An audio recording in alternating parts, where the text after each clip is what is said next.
Today is February 15th, 2017, and this is Bryan's third book reading for his third sequel, Search for Truth, The Journey into the Abyss. And we're at the Northtown Coffee in Arcata. It's pretty crowded and noisy, and there's a few people here that are actually interested in listening to this. So go for it, Bryan. Well, thanks for the wonderful introduction there. Is this mic on enough? Can you hear me? Yeah, we can hear you. That's all that matters right here. Okay. So as my mom was saying, this is the sorry, not used to a mic here, but all right, there we go. I think. Okay. So this is the third book in the series of 7 books I'm doing. Search for Truth. This one, Journey in the Abyss. The whole series basically dealt with, a small town reporter breaking a big story and then getting the big job in New York so he can uncover all kinds of conspiracies.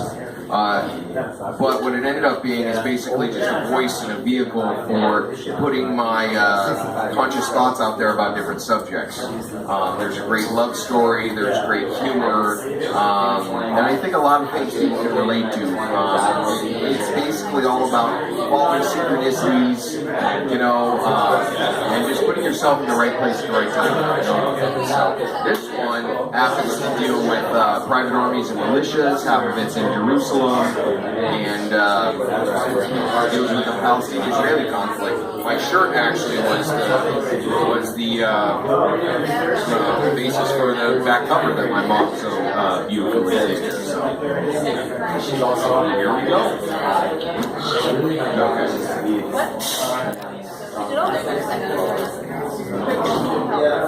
So the first section I'm going to read here is just from the prologue of the book. Jason and Christina are just waking up in the morning, and Jason's telling her about a dream that he had last night. Here we go.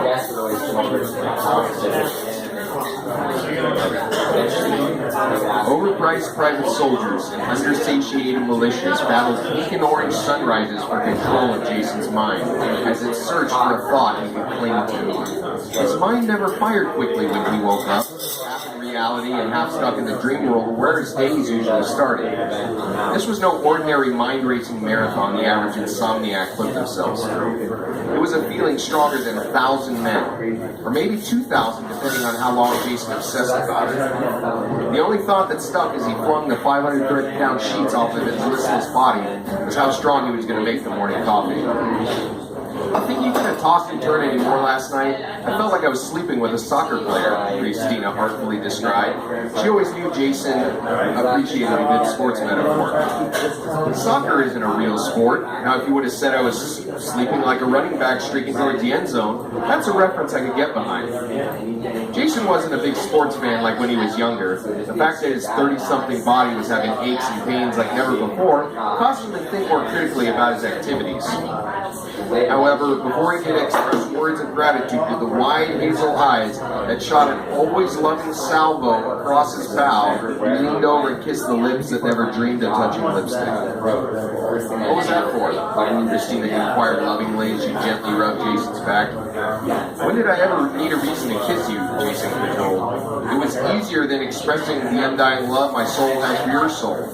You've never been a sports fan, but I wanted to show my appreciation for your attempt to organize your thoughts in a way I can understand. The pink and orange sunrise Jason remembered from his dream was now staring him in the face as he walked up to the oversized front window. He and Christina's rebel roost in the hills of Humboldt country featured a view that would allow many to die happy. The house was a bit bigger than the apartment they left behind when Jason went his way and Christina went hers. Now they had a home base they could grow and evolve from. The aroma and loud dripping from the fresh ground coffee roused Christina from the sleep she fell into. She was so tired from a Netflix marathon the night before that she didn't want to get out of bed. Once she smelled the heavenly scent that Juan L. Deason's self would have been proud of, she joined Jason by the front window to take in the view. It is an amazing day. Not a cloud in the sky. Should we go to the river? They look healthy again from all the rains. especially with that revolutionary pipeline we helped push through. The drought has lessened dramatically because of it. Christina was restless ever since she and Jason made their way back from Cuba. Their trip back wasn't nearly as dangerous as escaping drones and missiles on their way to Detroit, but an adventure nonetheless. That pipeline is pretty amazing. Water rates have plummeted since it came online. You have to make sure people don't get complacent and waste water, but that's a much easier problem to deal with. Wonder what my dad is up to. Marty Jackson disappeared into the ether, just as Jay Sherman did. Even their respective kids admitted a soul-pulling need to follow their own path. Jay and Marty might not have been brothers, but they had much in common. It made cosmic sense that their kids ended up finding each other. Did you say your dad? You haven't used that word in a long time, since we were working with him, I think.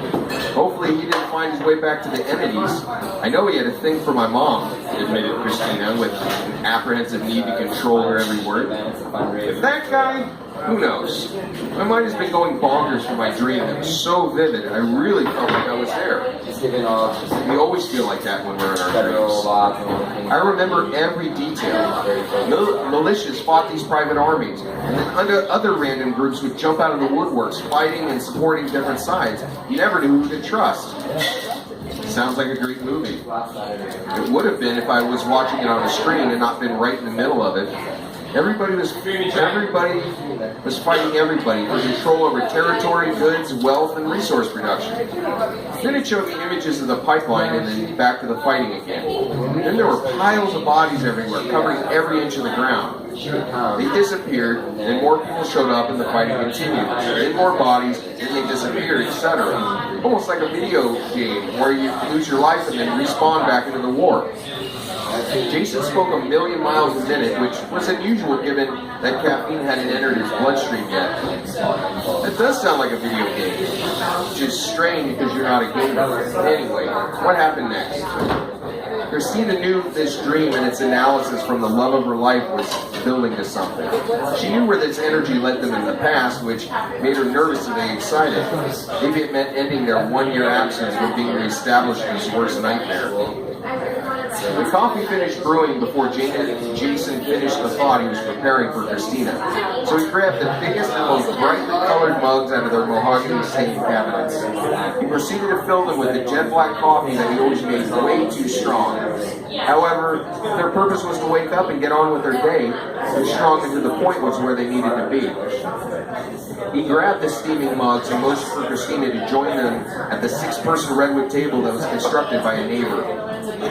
Jason offered to pay him, but the guy said it was his pleasure, and that Jason would do the same for him if given the chance. This was weird considering Jason could barely nail 2 boards together, but the sentiment was there. It was an amazing gift, so he graciously accepted, even though he expected a favor request to appear out of thin air somewhere down the line. Did you make your famous racehorse coffee? You know, the kind that makes you want to run around the house 10 times and race to the bathroom? Christina sniped as she sat down next to the only person who could make her truly smile.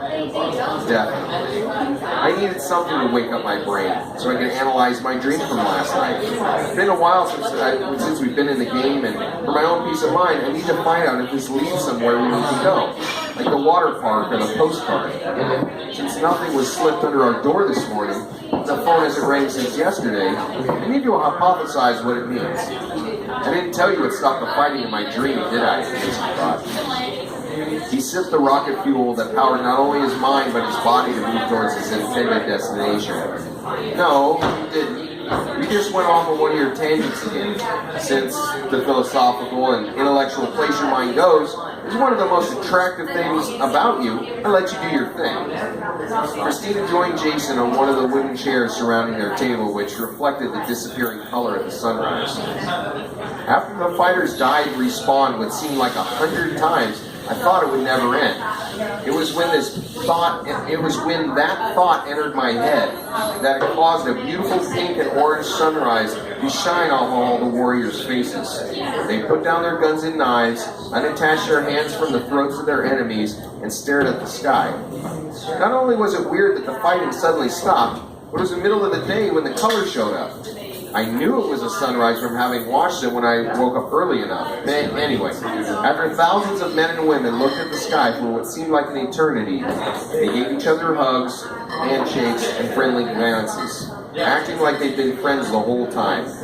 Then they returned to their vehicles, parked just over a ridge in a parking lot.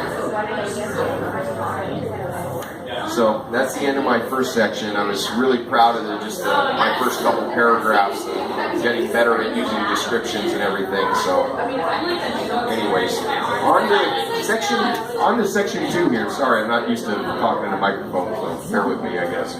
Okay. So this section is the beginning of chapter 2. Marty and Jason's dad are at a Mossad base in Jerusalem, and they're being interviewed by one of the bosses there. Kronos has been biting my butt, Marty muttered to himself. Peering into the eyes of another bullet-riddled body of an unknown enemy, he wondered, was this what his life had become? Was his only purpose to fend off whomever was coming out of the woods to do whatever their sardonic minds could dream up? I don't know where time has gone either, related David, a 40-year-old Mossad agent with something to prove. One day I'm running drills. Next thing I know, I'm deployed to a firefight in Jerusalem to protect some American. I'm not just some American. Any of my countless enemies would tell you that. Until this point, Marty's purpose was to make his life as good as possible. With his critically thinking mind, he believed the more money he accrued towards the furtherance of evolution, the more love he could inject into the system. Marty believed money could help bring love. Whether love came first, Marty hadn't given the concept much thought since Christina's mom broke his heart all those years ago. You might have a lot of enemies, but you have way more friends. Just like anybody whose heart was in the right place, 90% of the time anyways, ridiculed David. He only knew Marty for the few months since the firefight, but understood right away that he held a deeper purpose. What about the other 10%? I'm sure your special visitors will answer that question forthwith. The old city of Jerusalem had endured thousands and thousands of years of wars and ethnic cleansing, followed by brief periods of hopeful peace. This was usually followed by somebody being assassinated by a member of that person's own religious group who thought they went too far by even negotiating treaties. These treaties were a huge step forward, but still didn't go nearly as far as they needed to. If people wanted to live in peace, justice, and equality, mutual respect and compromise are imperative. Keeping the balance was exactly why Marty found himself in the basement bunker of a Jerusalem Mossad base. His roots were one reason he could call this place home, and was hoping Jason could too. This place is pretty well stocked with weapons, Marty explained. He looked around the conference table he and 8 other men were sitting around and noticed women were guarding all entrances and exits, as well as the arsenal Marty knew could start something major. It's got to be well stocked. You never know when some Palestinian terror group will attack. There's a base 10 miles from here. We've been trying to infiltrate it so we can rot them from the inside, barked Rebecca, the 35-year-old Mossad leader who held ultimate authority. Nobody turned away when she spoke, so Marty figured he better not either. I might be able to help with that, Marty injected with scowls of disbelief. To the Mossad, he was just another American cowboy who thought world politics would bend to his will. What's your plan? Drop more bombs and kill more people? We all know you're good at killing, especially ex-presidents, right? Rebecca sarcastically inquired. Marty immediately went into a flashback. His eyes slowly traversed the very plain room, staring blankly into space. While the guards and everybody sitting around the solid oak table stared at him, wondering if he snapped, Marty remembered what brought him to Jerusalem. He left Jason, Christina, and Bryan back in Detroit when they escaped the enemy's hit squad, but only felt bad about Goose. He was the best man Marty ever knew. He realized they wouldn't have been able to escape without Goose's heroic last stand.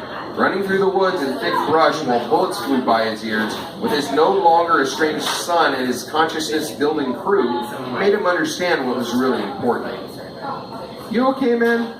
Can we slip a Mickey into your coffee? Entered David, questioning Marty's emotional stability. I'm fine. Just thinking about why I came here. I thought seeing the old city would be good for my soul. Kind of the Jewish version of Malcolm X's Hajj to Mecca, Marty expressed genuinely. The other agents in this very clean and very institutional room were all thinking the same thing. Was this guy nuts? You're comparing yourself to Malcolm X? Are you saying that all Jews and Muslims are alike? Can we just get over the fact that we've been stupidly fighting for thousands of years, fumed Rebecca. She didn't like her senior agent David bringing Marty here, but she trusted him, and not because they slept together, but because they both wanted a peaceful world. The fact that Muslims and Jews have many similarities is besides the point. I came here because I wanted to see where my people came from, and see if it stirred anything up. Before I made it to the western wall to pray, I stopped by a couple gentlemen asking for directions. How would I know they were looking for a hostage opportunity? Marty blurted out because his life depended on it. To mentally prepare for Jason and Christina's arrival, he had to tell the Mossad something that wouldn't make them run for Chevy Chase in his funny farm. You didn't know every militant Palestinian group makes money off hostages? They get their biggest paydays when they nab rich Americans. Yeah, I just lost my page. Give me a second here. Push the fingers down a little bit harder, and I'm not just used to it. David was listening to his commanding officer and Marty go back and forth like a ping pong match. Maybe it never worked out between them because she always demanded the last word and always needed to be right. After 5 minutes of white noise in the war-torn city, David spoke up because he knew they were at a stalemate. It was one of those scorchingly hot Sinai desert days, and I saw these guys getting in Marty's face. I'm sure they didn't brush their teeth, but their rotten breath wasn't the point. If he didn't happen to be there, Marty would have been mutilated worse than the last bunch of hopeful peacemakers. What's your point? You going off on one of your tangents again? Rebecca demanded. Her shoulder-length black curls wisped ever so slightly from an office fan Marty insisted on. My point is, the firefight started before I got there. Don't forget, we fought off 20 men who appeared out of the thin air near the Wailing Wall. Since when do Palestinians have sleeper cells that close to holy sites? Since your namesake was king of this land. Marty found one of the red velvet couches to be extremely comfortable for this quarrel between two jilted lovers. All he needed was some popcorn. Maybe they could have some waiting. Jason was bound to want some after getting kidnapped twice in 2 days, he thought. How about I fill in some plot holes, Marty offered a universal look of, here we go again. This seasoned group of agents might not have seen real action for a while, but wasn't that the point? Only fight when necessary, because rescuing Marty was necessary. Or was it? Well, Einstein, we're waiting. You seem to know more than Israel's entire spy apparatus, pardon the top lieutenant. He'd been with Rebecca for some time, defended her through the worst battles of the Second Intifada. He always had faith in her judgment, but was sick and tired of another American trying to tell him how it is. These Hamas guys or whoever they were demanded information about some American pipeline. Since my answers weren't coming quick enough, they got rough. They punched and kicked me until I collapsed on the ground in a once hopeful for change heap. I began thinking, was anybody out there watching? Did anybody care? That's when David's men rushed over to stop what they thought was a hostage taken. I don't blame them. They saw a rich white American getting hassled by gun-toting Arabs. They knew something was amiss, Marty expressed. He was trying to get a laugh from the group, trying to appeal to their generationally embedded racism towards Palestinians. Since none of them cracked a smile, maybe this was a new Mossad, he thought. Maybe they grew beyond their path. Maybe they grew on their crap in the past and realized it was just that, crap. Stop trying to appeal to nativist beliefs you assume we have. You might not like that many of us believe all you Americans are the same. It's the way you talk and carry yourselves. Don't take it out on us. We don't all think the same way. Not everybody is a racist. We weren't all taught in school to hate each other. Granted, that has happened. Not nearly as much as the media has claimed. Just because Sadat and Rabin were both assassinated after signing peace treaties doesn't mean it'll happen again.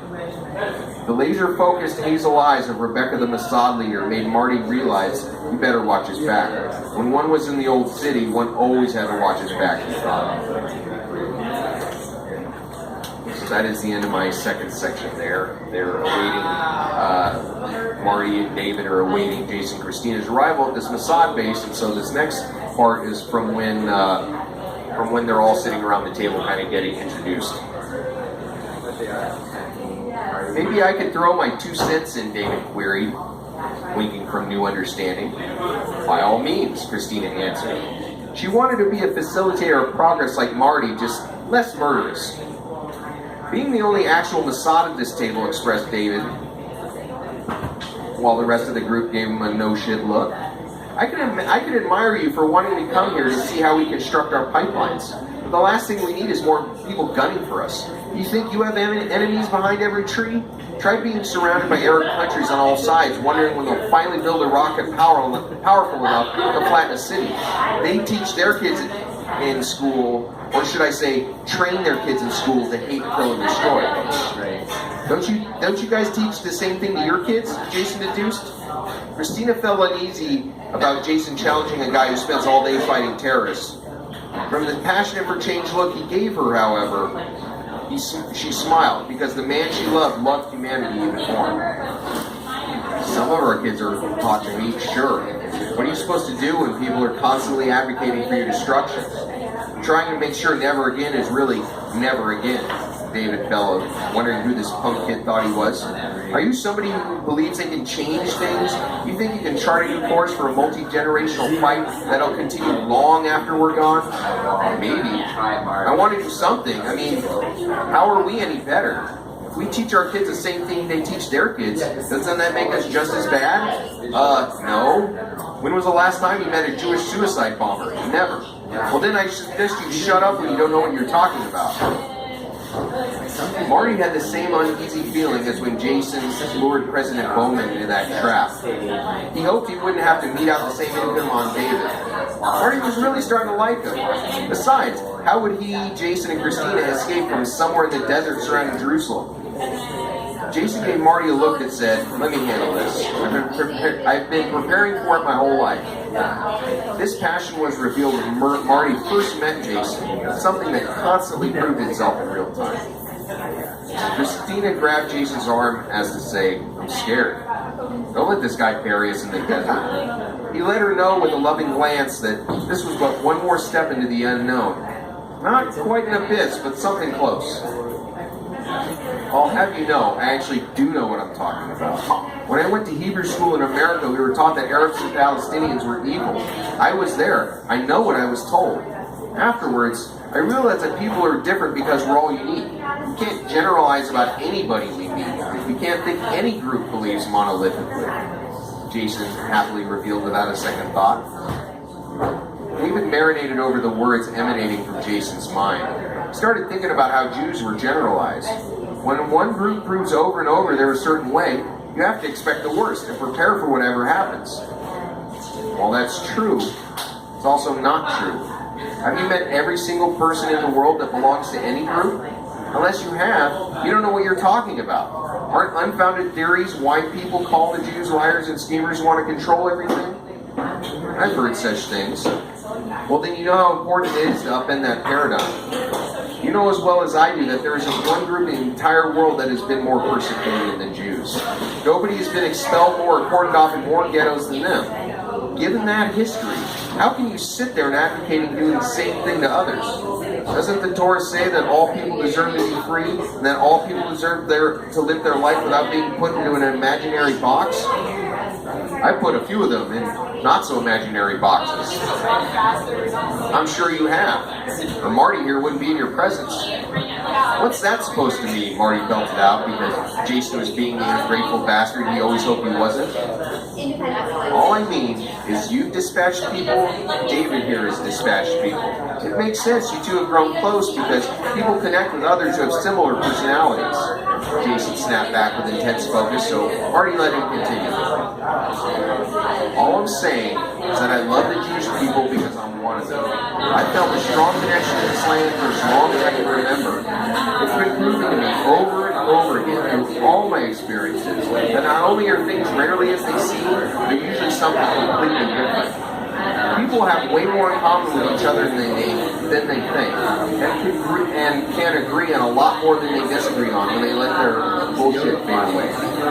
This Israeli-Palestinian conflict is an extreme example of that, but you're a perceptive person. You know it's true. David leaned back in his chair and remembered his own upbringing. Were some of the things Jason said true? Was each group raised to hate each other instead of raised to love each other? that is the end of my third section here. I have one more. Might as well read it. Huh? Yeah. Okay. Jumping out. Whopping. Okay. So loud. So Marty, Jason, and Christina go with David to David's tech guy to decode a thumb drive that Christina came up on. And this tech guy that's randomly at some Mossad base is Jason's long-lost friend Aaron. I know that look. What'd you find, man? Wondered David. Up until now, he'd been silent, letting the reunion commence. Aaron's been with him for a number of years and possessed the skill to do what needed to be done. Still, David had his doubts. Did Aaron be the key to the whole conflict? Or at least provide a common path forward for all parties involved? It looks like some sort of list, Aaron explained as he glided the cursor around the screen. He received a wink and a snide smile from Jason before he spoke again. I know, my cursor is a joint. Isn't that cool? Anyway, this list looks like GPS locations of military bases. Marty gulped hard. He knew Christina's mom built her power on the blood of peasants. It made sense she would have an army to invade, conquer, and defend territories. This is certainly interesting. When I was in my previous employment, Marty clearly stated as Christina and Jason rolled their eyes simultaneously, don't look at me like you don't trust me. How many times have you lied to us in the past, or covered up some aspect of your true nature, Jason bellowed. Who wouldn't feel constantly slighted if their father suddenly appeared after a long absence? Even though Marty helped him, even though they hated his methods, Marty did have their back. As Christina gently rubbed Jason's shoulders to remind him of that, he calmed down and tried to specifically express what he wanted to say. When you were the enforcers of the very group that's causing all this, is that when you discovered their secret bases? Or maybe when you were friends with the president? Or maybe from your brother, the old man who took him down? From the ferocious velocity of Jason's verbal harangue, Jason's sinking feeling was instantaneous. He was hungry for change, which was good, because hunger created effective soldiers. Wait, so you were part of this organization? I was too. Well, not directly, Aaron interjected. He was half defending Marty, but only because he hadn't been fully honest with David either. What do you mean, not directly? Either you were or you weren't, David nodded, knowing that truth was always deep in the middle of sludge. I spoke at some rallies and was involved with some causes I later found out they were funding. It's not like I was a card-carrying member, or a friend of a friend of a friend kind of thing, Aaron returned. Of course, they did turn you on when you tried speaking. They did turn on you when you tried speaking truth to power instead of the mile-high bullshit pile they always peddle. Jason was fired up to be back with his old buddy. He's somewhat trustworthy, always loyal and strange dad, and the love of his life. We're all just as excited as he to discover what lay ahead. Thanks, bro. You don't have to stand up for me. You described to the crowd how corrupt politicians say one thing and do another. How they love illegal immigrant labor because they can pay them next to nothing without fear of complaints. Office holders speak out of both sides of their mouth and hope people won't catch on. That's true, they pull fast ones over on people all the time. Jason walked over to where Aaron was sitting and opened his arms to give Aaron a hug. The old buddy hoisted himself carefully off of his chair and gave Jason the battery recharge he craved. This was the same concept as Jason and Christina's soul-reviving hugs and kisses, but the platonic version. You have the temperament and pragmatism that we need, that the United States needs. You should run for president, Jason joked, not thinking Aaron would take him seriously. They joked about it when they were younger, but never thought about it seriously. Money ruled politics back then, and it's only gotten infinitely worse since then. Still, the thought had crossed Aaron's mind. Well, Aaron trailed off. His jaw dropped even further as the code in front of him was now in plain English and didn't require a computer brain to read. Like I was saying before, it's a list of secret bases in almost every country in the world. Some bases are small with maybe 100 soldiers. Some are much bigger installations with units as high as 30,000. My custom decryption software worked. You're welcome, by the way, Aaron winked, as the rest of the group shook their heads because they wanted him to get on with it. It also lists some miscellaneous bases, and some elite outposts based here in Jerusalem and elsewhere around the Middle East. Also, these bases in the United States. David, you must have suspected. I'm not surprised that some string-pulling wannabe government and secret bases around the country they want to control, but damn, what can we do to stop them? Maybe we'll try to gain control of the pipeline again. Maybe they'll put another friendly person in the White House. Jason speculated at 1,000 miles an hour. Christina had been with him long enough to know when his mind started going, there was no stopping it, only steering it. That's one of the things that made him so passionate for love, peace, and justice. Still, Christina worried about what it was doing to his health. Maybe it was just a caring part of her that wanted to take care of people. She always told herself she wanted kids and wouldn't bring that up to Jason now, but she knew it was a subject she needed to breach at a later date. For now, she needed to make sure the next step in the abyss wasn't a leap. Maybe it was like the Ides of March. Something that people thought was scary, which ended up simply being a sign of changes ahead. A path into the unknown that couldn't be deciphered until one was walking along it. My mom always did like to control things. What do you mean, your mom? David demanded. He needed insurance that people he was backing were on the up and up. As an officer in the world's most formidable spy agency, he'd go anywhere and do anything to protect the Jewish people, along with all others who are oppressed. His higher-ups knew his passion for the cause was embedded in his personality, even if they didn't always agree on exact policies. Since his fighting skills and marksmanship were the best they'd seen since the 1967 war, they put up with him. As long as their interest didn't veer off, they got along. David realized it was true what they say about movements, how they